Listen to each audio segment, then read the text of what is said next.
Welcome back to the channel. So I'm sitting in my hotel room where it's nice and quiet. The morning after my training session, my evening training session with some more of the Thailand 2023 National Dragon Boat Paddlers. So I was fortunate enough last night to be invited to go and train with who I thought were going to be the Senior A Thailand Dragon Boat team, but in fact it turned out to be a mix of Senior A, Senior B, and some Prem-aged paddlers. So that was an awesome experience. I wasn't able to take a lot of video in the boat because I was too busy trying to keep up with them because of the frantic rate at which they paddle. But it is interesting sitting inside the boat alongside them, making direct observations about how they go about their work in the boat. I guess I'm taking all this in and making mental notes, making written notes, as I think I've said before in one of my other videos. And when the time is right, back in New Zealand, there are things I'm seeing here that I think are worth exploring as part of the way we paddle back home. Now, just a couple of things that might interest you straight off the bat.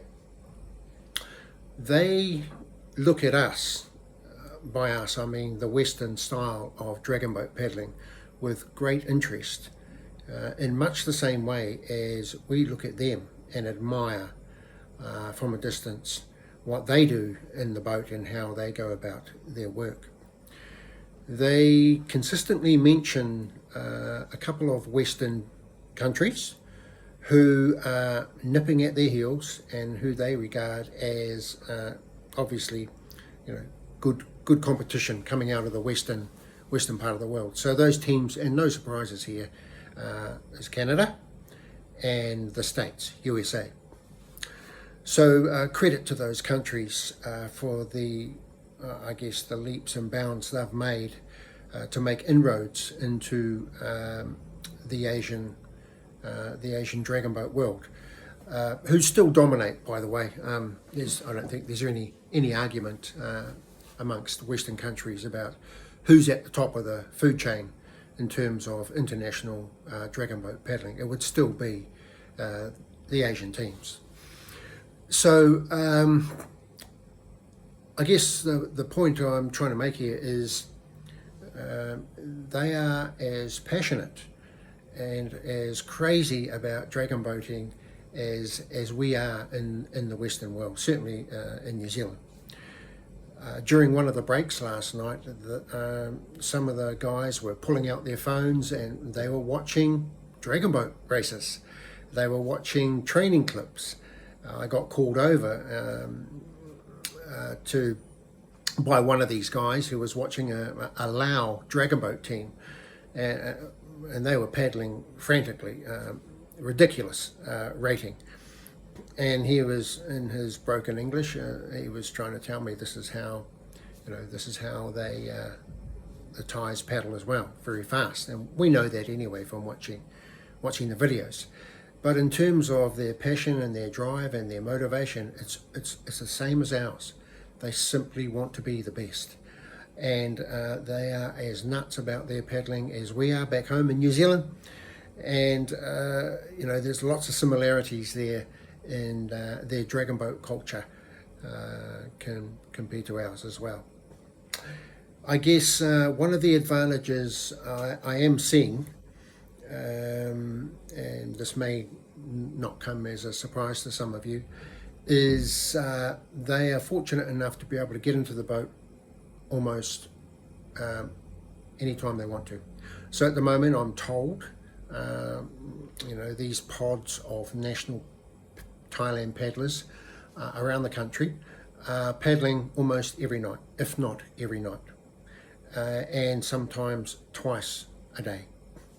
So if you can get that much water time in a boat, you're gonna improve. You're gonna be very strong, and I guess that's one of the things maybe we need to think about in New Zealand.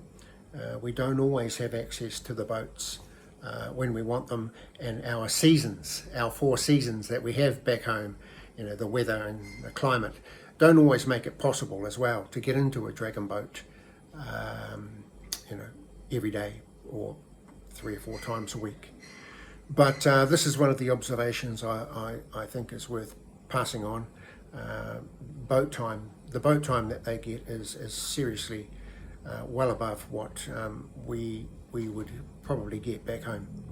I'm not sure what it's like in other Western countries, but maybe you have more access to boats and your climate supports water time better than ours does back home. We have some horrible weather that we wouldn't get out in and paddle. Would give it a good go, but I think that's one of the practical reasons we probably can't get as much water time as in a dragon boat, that is, as much water time in a dragon boat as we would like to. So those are some of my observations. Look, I'm feeling very fortunate, very lucky to have stepped into. I guess you're getting pretty close now to the inner circle of the Thailand national team paddlers, having now paddled alongside some of their women and their men from different divisions. I'm really liking what I'm seeing. I'm excited, it makes me feel alive, and I'm learning so much, and the Thais have been nothing but welcoming of me into their training sessions. I will make videos of my experiences as they play out. I've already got a couple of videos I've yet to upload. One of them I'll just talk briefly about now, but last night we did some race starts, and we all know the Thais are just crazy. The Asian starting sequence is rapid and high rate, and last night was no exception. I kept up the rate, but I was just forward all the time, and it was just more or less I was dipping in and out. I was straight arming it. No time to break the arms. You just forward constantly, in, slight drive down, pull back. That's it. You're out, back to the front. It was just crazy. I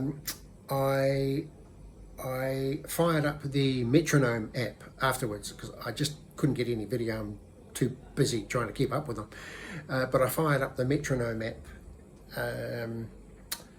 after, when I got back to the hotel, and I still had this crazy rate locked into my head. So I punched up 100 strokes per minute on the Metronome app, and no, that was too slow compared to what I just experienced.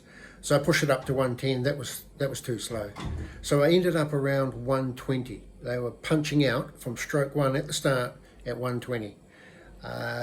So that was a hell of an experience. It may have even been faster, and I won't say I didn't struggle to keep up with it. I did. I had to adapt very quickly. I didn't know it was coming. I just thought it was going to be another long drill, but it wasn't. It was an actual race start. I was given a heads up that it would be, a certain sequence up to a number of strokes, and but I didn't realise we were doing a full-on race start. And one of the observations I would make, and you've probably seen this on YouTube videos, is the amount of water that is flying around. I mean, the canal just erupted into this bubbling water, and it was going everywhere. So, they're not concerned with turbulence, pushing turbulence back to the next paddler. They're just getting down to the bizzo, and you're sucking up any water that's coming in at you. So I found that experience to be quite new, where the water's going everywhere, and trying to keep it out of my mouth and my eyes and keep up with the rate at the same time. But yeah, they were pretty rapid. And I guess, you know, I'll be sharing a lot more of my observations with you, which you've probably already made yourselves by watching YouTube videos. There's plenty of them out there. But I thought I'd give you a different perspective of actually being inside the boat alongside them, and how that plays out actually in the boat.